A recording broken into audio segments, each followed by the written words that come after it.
even people who have been training for quite some time, they can experience body recomposition, simultaneous fat loss, and muscle growth. And there's a couple of reasons why. And it's because there are a ton of variables that influence body composition. And unless you're optimizing for all of these variables, then there are likely some things that you can do to optimize training and recovery to stimulate body recomposition. It's as simple as that. What's up, guys? Welcome back to the Dr. Joey Munoz Show. I'm your host, Dr. Joey, Nutrition Sciences Ph.D., and founder of Fit for Life Academy.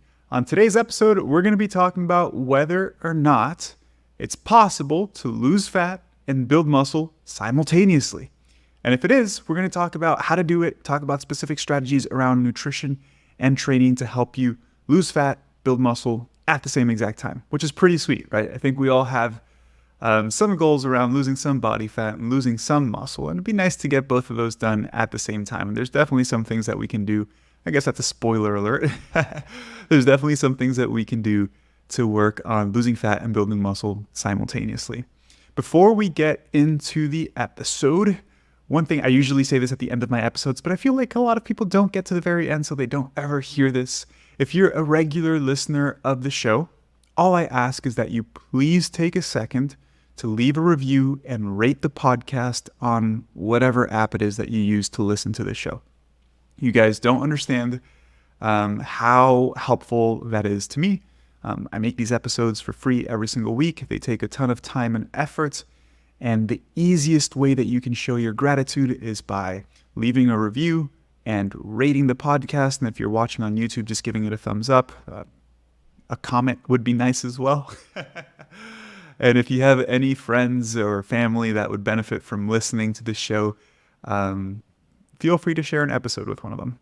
All right, now that I'm done begging for your support, let's go ahead and jump into the topic at hand. So, losing fat, building muscle simultaneously. From now on, I'm going to refer to this as body recomposition. Okay, that's the term that we use in the scientific literature. In the fitness space, body recomposition simply means simultaneously losing body fat and building muscle, and thus improving your body composition.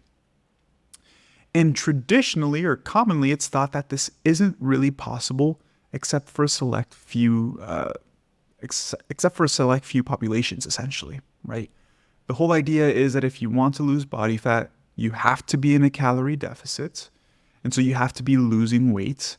And when you're in a calorie deficit losing weight, you can't build muscle, because in order to build muscle, you have to be in a caloric surplus, eating more food or more calories than your body burns, and thus gaining weight because the excess energy is necessary for building muscle.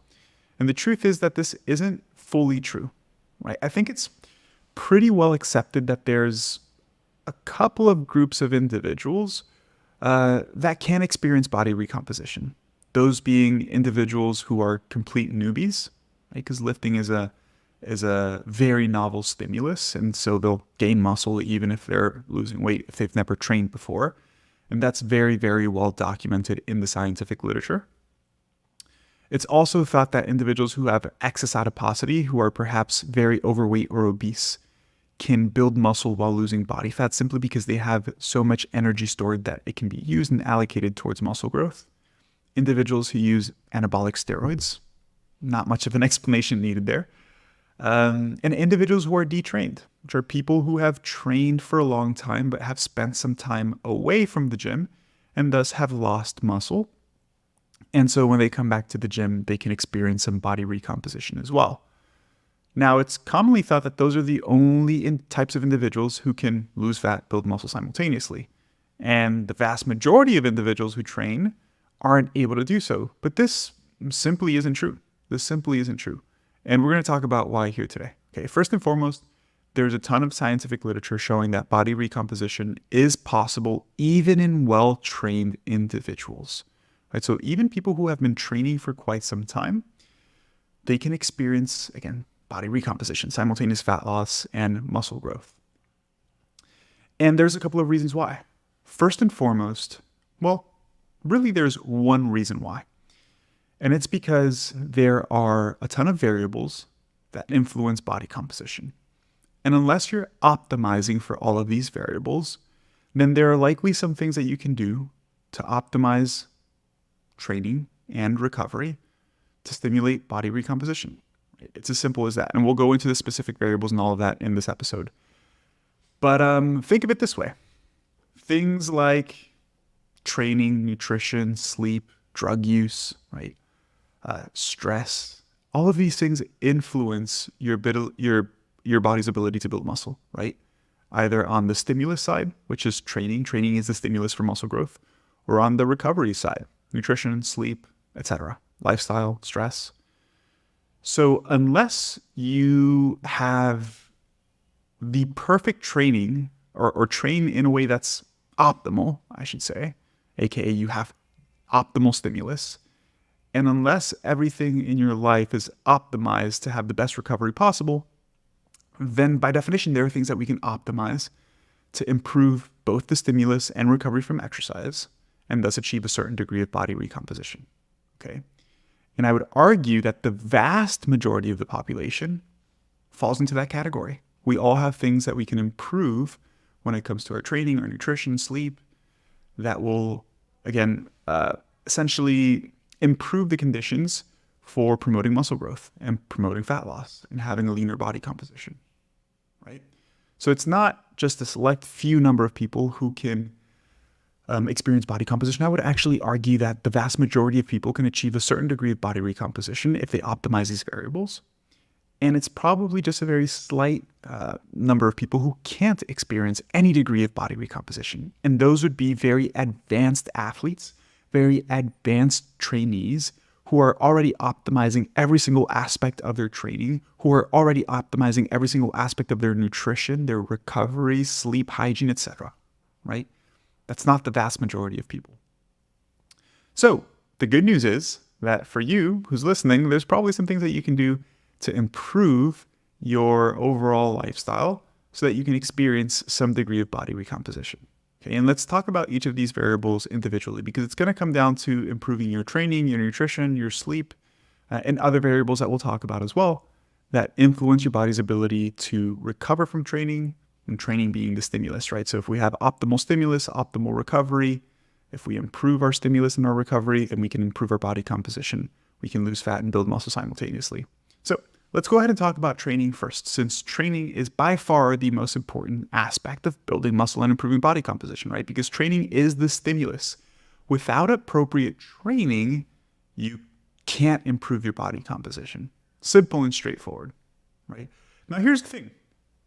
There are a ton of people who have been going to the gym quite literally for years, and they haven't put on much muscle. Why? It's likely because even though they've been going to the gym for years, they're still newbies because they simply don't know how to train optimally, right? And training optimally can get pretty complicated. I have a couple of episodes on the podcast on hypertrophy training that you guys might want to check out.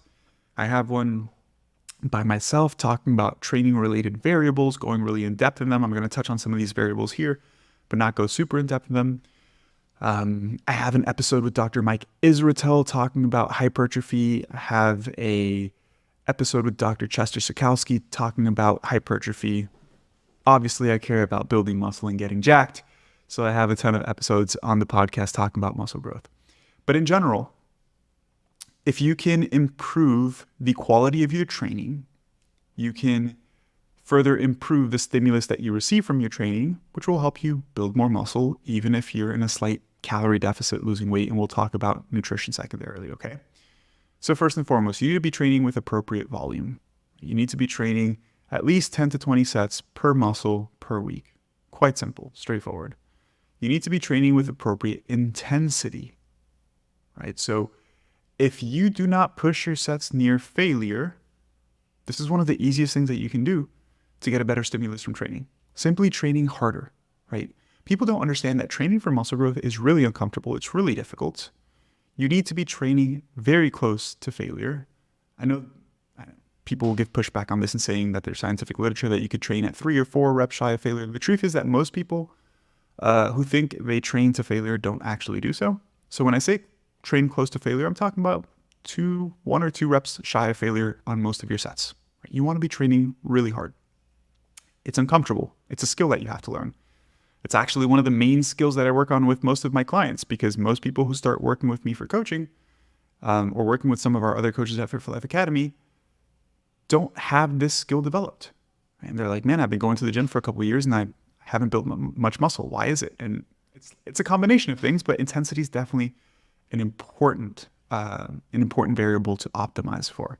One of the easiest ways that you can tell whether you're training with appropriate intensity is by taking training videos, right? If you look at a set, let's say you're doing squats or whatever, and let's say you do 10 reps, your last rep visually should be substantially slower than your first rep, right? Because as you get closer to failure, your muscles fatigue and the reps slow down. Another really great way is to tell whether you're training with appropriate intensity is if your reps are decreasing from set to set. This is another thing that I see with clients all the time. It's like they'll track their training program, their workouts essentially for me. And when I review their workouts, I'll see that they did 3 sets of 10 with the same weight. That's really common, right? People do 3 sets of 12, 3 sets of 10. They'll put 135 on the bar and do 3 sets of 10. If you're doing that, you're not training hard enough. You should really not be able to do the same number of reps on 2 subsequent sets, specifically on compound movements. Why? Because if you take your first set near failure and you hit 10 reps, you've generated a significant amount of fatigue. So even if you rest 3, 4, 5 minutes before your second set, you should still be slightly fatigued. And so on that second set, you should really only be able to do 8 or 9 reps at the very most. And then your third set, you should be only able to do 7 or 8 reps at the very most. So if you're listening to this and you're like, man, I do 3 sets of 10, you are definitely not training it hard enough. And you could probably be doing 12 or 13 reps on that first set. So those are the 2 main things I would say when it comes to intensity. Take some videos and make sure you're not doing the same number of reps with the same weight for multiple sets in a row, because that's a clear indicator that you're not training hard enough. Now, when it comes to range of motion is another variable we need to talk about, right? When it comes to range of motion, the scientific literature clearly shows that greater range of motion is better for muscle hypertrophy. So if you're doing squats and you stop at parallel, or even worse, above parallel, you're not really stimulating much muscle growth with that exercise. We need to be maximizing range of motion. We need to be stretching our muscles under tension. Again, the research is clear on this, that greater stretch in the muscle results in more muscle growth. So if you're loading up really heavy weight and you're moving just a couple of inches, leave your ego at home. I know it's easier said than done, but leave your ego at home, drop the weight 30, 40, 50% sometimes, and really improve the range of motion, right? If you're doing squats, you should be squatting ass to grass, where your hamstrings are touching the back of your calves. If you can't do that, work on your mobility, work on your range of motion before you add weights. If you're doing dumbbell chest presses, the dumbbell should come like pretty much below your chest all the way down, right? This is a good indicator on something like a dumbbell chest press. I see a lot of people at the gym grab dumbbells and then lay down for a dumbbell chest press, and they need help on the first rep. And then they do another 10 reps after that. If you need help on your first rep, it tells me that you're training with suboptimal range of motion, because you have a hard time getting the first rep off of your chest because the weight's too heavy. And then you do another 10 reps with just half of the range of motion, right? So maximizing range of motion is incredibly important. And lastly, we need to be selecting the right exercises as well. And in general, exercise selection can get pretty tricky. We could talk about a bunch of stuff here. But in general, you want exercises that are stable, right? So you don't want to be doing squats in like a Bosu ball, because it's not stable.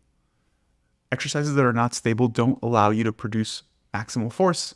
They don't allow you to maximally stimulate muscle growth. They don't allow you to maximally target or fatigue a muscle. So they're just not adequate for muscle growth, right? So you want to select exercises that are stable, and you want to select exercises that allow you to train through a full range of motion. What do I mean by that? A box squat, for example, where you're sitting on a box, is not a good exercise for muscle hypertrophy. Why? Because you're not allowing yourself to train through a full range of motion, because you're stopping halfway down when you touch the box, right? So you want to select stable exercises, normal exercises, traditional exercises with barbells and dumbbells are all great. Most machines are really good for muscle hypertrophy as well. And you want to select exercises that allow you to train through a greater range of motion. Those are the main variables I would focus on when it comes to optimizing your training. And if you're not optimizing those 4 variables, volume, intensity, range of motion, and exercise selection, then simply by improving those variables, you can improve the stimulus that you get from training, right? So if we can improve the stimulus, then in theory, you can build more muscle, even if your body weight stays the same. You don't have to be bulking. Hey, I'm sorry to interrupt this episode, but I just wanted to let you know that I recently partnered with Hungry, which is a fantastic meal delivery service. Honestly, I rarely ever partner with companies because I only like to support companies and products that I truly believe in. And unfortunately, in the fitness space, there's a ton of shitty products. But every once in a while, I have the opportunity to partner with amazing companies like Hungry. When you go to their website, all you have to do is fill out a quick questionnaire about your dietary preferences to make sure that the food they send you is actually stuff that you like. I always select for the meals to take minimal prep time because I don't want to spend a ton of time cooking. They literally take under 5 minutes.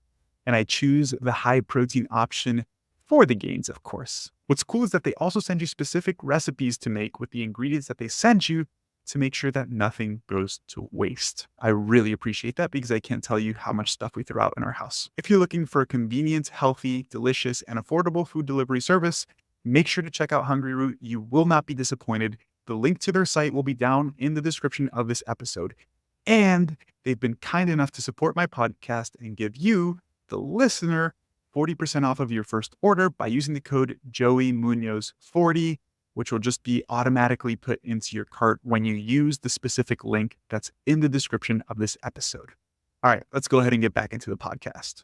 Now, let's move on to nutrition, which is equally important.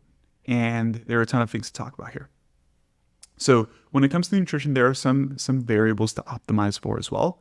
But before we even talk about that, let's talk about total caloric intake when you're trying to lose fat and build muscle at the same time. So when it comes to calories, the best way to lose fat and build muscle at the same time, well, here's the thing. You probably want to think about which of those two goals is more important for you, right? Do you want to, because at the end of the day, there are some things that we can do to focus a little bit more on muscle growth or to focus a little bit more on fat loss, right? Let's say your goal is to focus on fat loss, regardless of whether you're trying to lose, if fat loss or muscle growth is your main goal, you should just be in a very, very slight calorie deficit or a very slight calorie surplus. When it comes to being in a calorie deficit, if losing fat is more important to you, I would recommend being no more than maybe 200 to 300 calories below maintenance. Very small amount, right? Very small amount. Why? Because if you cut your calories too much, then you're going to essentially not be eating enough food to stimulate muscle growth and to recover from exercise. Typically, if you're trying to experience a certain degree of body recomposition, you should target maybe losing half a pound every week or two on average. Slow, right? Talking about slow here, because this is going to ensure that you're still eating sufficient food to stimulate muscle growth. Now, if you're on the opposite end of this and you're like, no, I actually want to focus on muscle growth more, then you should be in a very slight calorie surplus, maybe 100 to 200 calories above maintenance. And I would recommend targeting a rate of weight gain of half a pound to a pound per month. Really slow rate of weight gain. You don't have to be gaining weight super quickly. There's actually great research on this, showing that a higher caloric intake does not result in more muscle growth. Okay, so if you are in a slight calorie surplus or in a huge calorie surplus, that huge calorie surplus is not going to result in more muscle growth just because you're eating more food. Okay, so you want to be in just a very, very slight calorie surplus if muscle growth is your primary goal, and gain no more than about a pound on average per month. Now, if you're like, hey, Dr. Joey, my goal is actually to lose fat and build muscle equally, like one is not more important than the other, then great, stay at maintenance, right? Don't go into calorie deficit, don't go into calorie surplus, just maintain your caloric intake at maintenance, track your body weight, and ensure that your body weight is relatively stable from week to week. It's that simple. It's that simple. Now, beyond that, let's talk about some specific variables. Most people don't consume enough protein. Protein is the most important macronutrient. If you're trying to achieve a certain degree of body recomposition, there's really good research that higher protein intake may be helpful. And here I would recommend targeting a gram of protein per pound of body weight, right? And if you have excess adiposity, if you are overweight and have a good amount of body fat, then target about a gram to maybe 1.2 grams of protein per pound of ideal body weight. So if you're, let's say, 250 pounds right now and you want to drop to 220, then you can set your protein target at 220 grams since that is your ideal body weight. But try to aim for try to aim for a gram of protein per pound of body weight. Now, most people know about protein. right? Beyond protein, I would really encourage you guys to focus on consuming an adequate amount of fruits and veggies, because fruits and veggies, this is stuff that people typically don't talk about. And we're talking about optimizing our nutrition here, guys, right? Optimizing nutrition for recovery and making sure that we can lose fat and build muscle simultaneously. And fruits and veggies can play a role here because fruits and veggies are filled with micronutrients. So you want to make sure you hit your micronutrient needs, your vitamins and minerals, and not just your macronutrients, because vitamins and minerals are very important for optimal physiological function, right? For hormonal function, for muscle recovery, for antioxidative and anti-inflammatory properties. So it's important that you're getting your micronutrients in. And it's probably not a bad idea to take a multivitamin as well, just as a I can't even speak right now. Just to cover all your bases is essentially what I'm trying to say. Taking a multivitamin just in case you're deficient in any particular vitamin or mineral from your diet. But I would really encourage you to try to eat as many fruits and veggies as possible and include them in your diet, because besides the vitamins and minerals, fruits and veggies are also rich in what are called phytonutrients, which are other compounds in plants that essentially have vitamin and mineral-like properties. They're just not considered vitamins because they're not essential, right? Like, you're not going to die if you don't consume them, at least not immediately. But these phytonutrients, again, have potent anti-inflammatory and antioxidative benefits and can have a ton of benefits for muscle recovery as well. So I would encourage you to really focus on eating at least 5 to 6 servings of fruits and veggies per day if you're trying to optimize your nutrition. Those are the main things I would really focus on, right? Your caloric intake, your protein intake, fruit and veggie intake, and lastly, carbohydrate intake. If you're trying to optimally improve your body composition, do not follow a low-carb diet. Do not follow a keto diet, okay? Because there's really good research also showing that carbohydrates are incredibly important for performance in the gym. If you're not eating carbohydrates, it won't affect your maximal strength, but it will affect your endurance in the gym. So if you train for 60 minutes, towards the latter end of your workout, you're just not going to be performing as well as you would if you were consuming adequate carbohydrates. I tend to recommend aiming for at least 30 to 40% of your diet coming from carbohydrates, okay? Or I should say of your calories coming from carbohydrates. And also, if we're talking about optimizing nutrition here, at least 15 to 20% of your diet coming from fats, right? You also don't want to follow an extremely low fat diet because fats are really important for proper physiological function, for proper hormonal balance as well. So making sure that you're getting adequate protein, making sure that you're not following a low carb diet, and making sure that you're eating adequate fat as well. On top of the fruits and veggie goal, don't forget about the fruits and veggies. I think that's the one thing in this episode that people might just completely gloss over, but it is really important, can definitely play a role in recovery from exercise as well. Now, beyond macro and micronutrient recommendations, we should talk a little bit about peri-workout nutrition as well, which is nutrient timing, right? When you eat relative to your workouts. So we can talk about pre-workout, intra-workouts, so throughout your workout, and post-workout as well. Of these, I would say pre-workout is the most important. By far, you definitely do not want to go and work out hard on an empty stomach, fasted. So if you work out in the morning, early in the morning, you want to be eating something before your workout. And if you work out very early in the morning, then maybe just have a small snack, right? Something that's carbohydrate rich. Maybe just a banana, right? Maybe a scoop of protein powder, which is easily digestible. Maybe some crackers. Something simple, but you definitely want to get at least maybe 25 to 50 grams of carbohydrates and 25 to 30 grams of protein at the very minimum, right? For those of you guys that don't train in the morning, pre-workout nutrition is still important.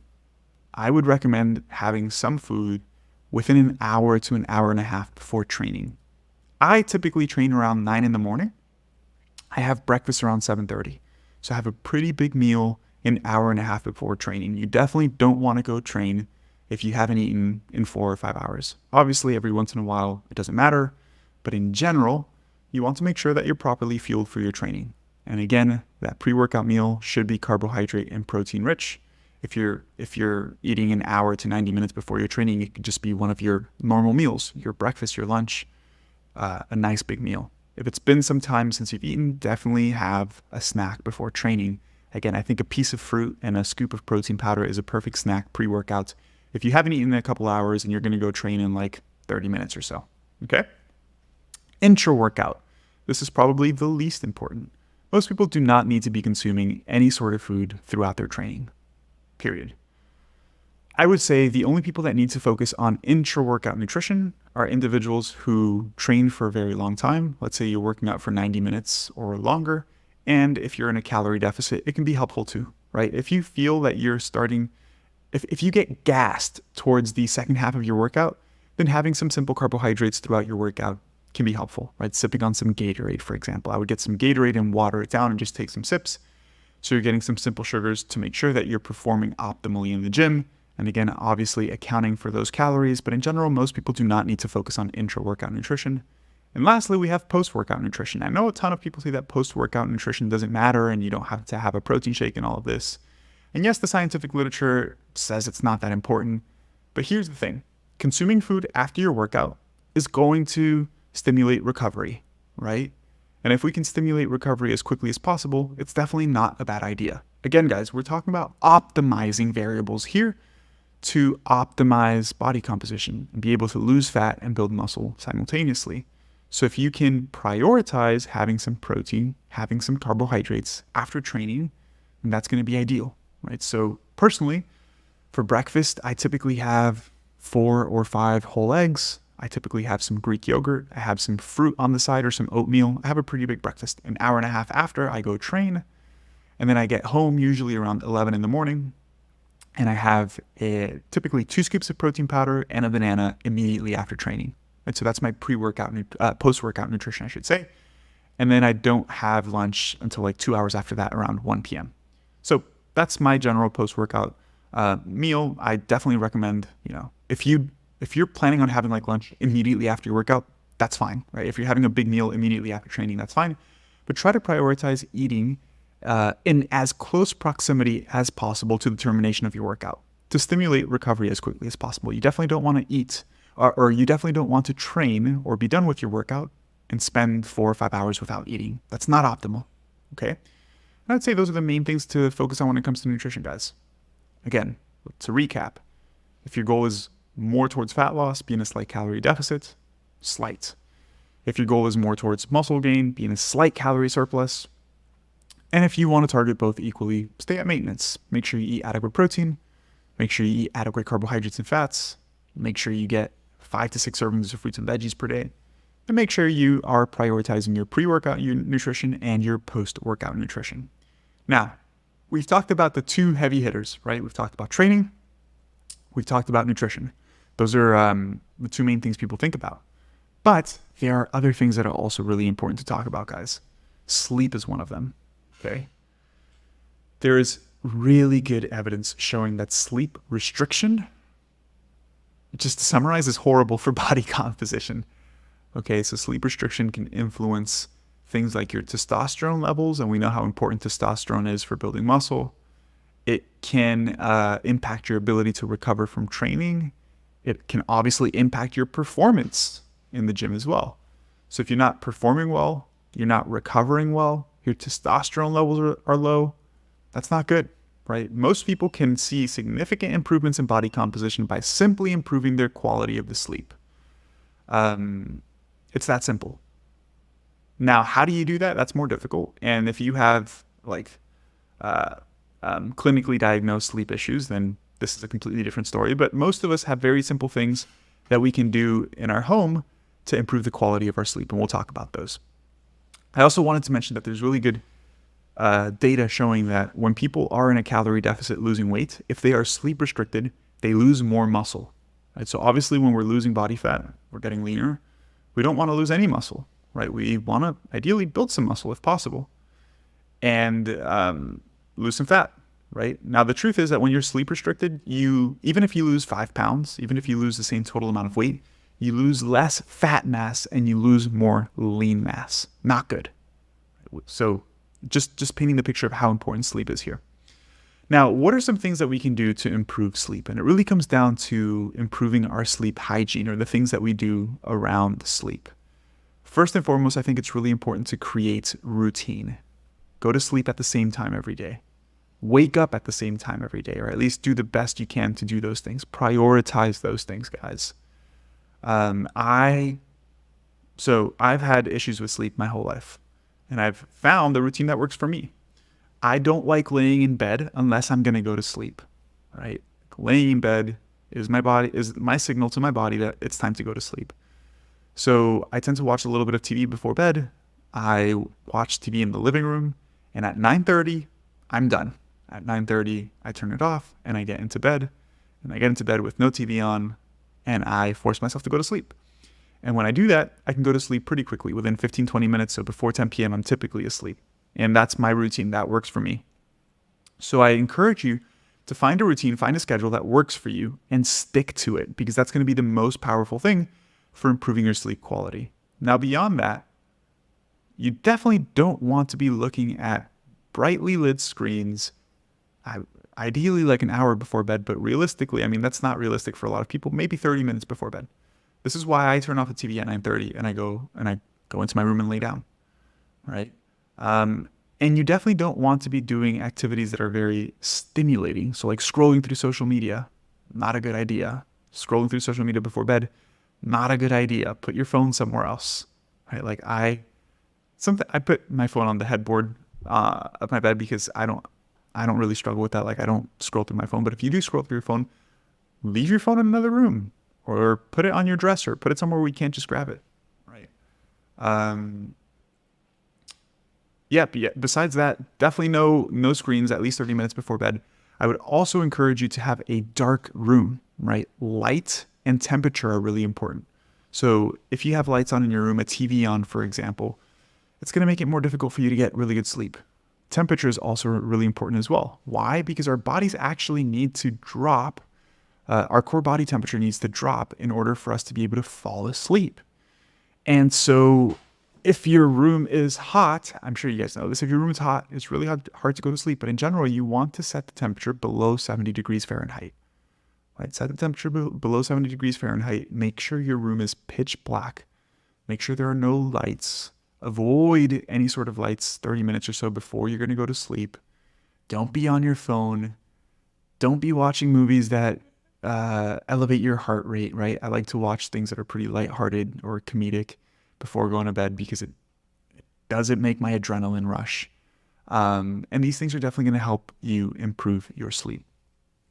Now, if you have a partner who doesn't like it cold when they go to sleep, like my wife, for example, even though we've figured out something that works for us, we put the room at like 70 degrees, which works for both of us. But if you have somebody who likes to have the temperature higher and that runs hot for you, perhaps look into investing into a mattress, like a cooling mattress, essentially, right? Where you could set different temperatures on one side of the bed compared to the other.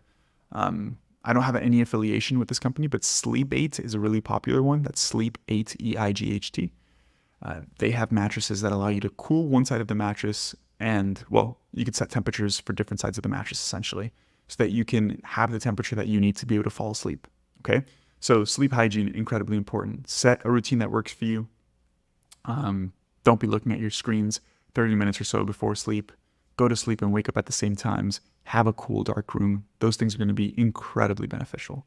And now the last things to talk about are really stress management, but stress management is something that, one, is outside of my expertise, but two, we could go in depth on this like for hours, really. So just know stress is also impacts body composition negatively, right? So when we talked about hormonal balance, ability to recover from exercise, stress can impact those things negatively, right? So managing stress is important. But the other variable that I was going to talk about is drug use, right? Most popularly, alcohol and marijuana. These things can have a very big impact on the same things that we were talking about when it comes to sleep. We were talking about hormonal balance, right? We know that chronic alcohol use, chronic drug use can impact testosterone levels, which again, we talked about testosterone being important for muscle growth. They can impact sleep quality, and we just talked about the importance of sleep for muscle recovery, performance, muscle growth, etc. So minimizing drug use is also a very important and easy thing. Well, I'm not going to say easy because it's more difficult for some people than others, but it's something that you can do to improve your body composition. I pretty much don't ever drink. Not because like I don't enjoy drinking and like I don't like having fun. I definitely do. I have a drink maybe like once a month, but I usually don't drink because I really care about my performance in the gym. I really care about energy. I really care about mental clarity. And when I drink, I don't sleep well. My workouts suck for a couple of days. I have mental fog. And so for me, I just don't drink. Right? So if you can limit your drug use, if you can reduce your alcohol intake, if you can reduce your marijuana use, these things are going to be very beneficial for improving body composition and helping you lose fat and build muscle simultaneously. Anyways, guys, let's go ahead and wrap this up. Hopefully some of the tips that I was sharing here, or that I did share during this episode, were incredibly helpful. And hopefully you guys have some insight in terms of some things that you can optimize when it comes to your own training and your own lifestyle that will help you achieve some degree of body recomposition. With that being said, I'm going to end this episode by begging once more, if you didn't do it at the beginning of this episode, if you're a regular listener and you enjoy the podcast, please take a second to review the podcast and leave and rate it as well. Ideally 5 stars. If you're going to leave me a 1-star review, just don't rate it at all. All jokes aside, guys, it really does help me a ton. It helps me spread my message. It helps me reach more people. And it just takes you a second. And it's a very easy way to show your gratitude for the information that I put out here on the internet. With that being said, I hope you enjoyed the episode, and I'll catch you in next week's episode. See ya.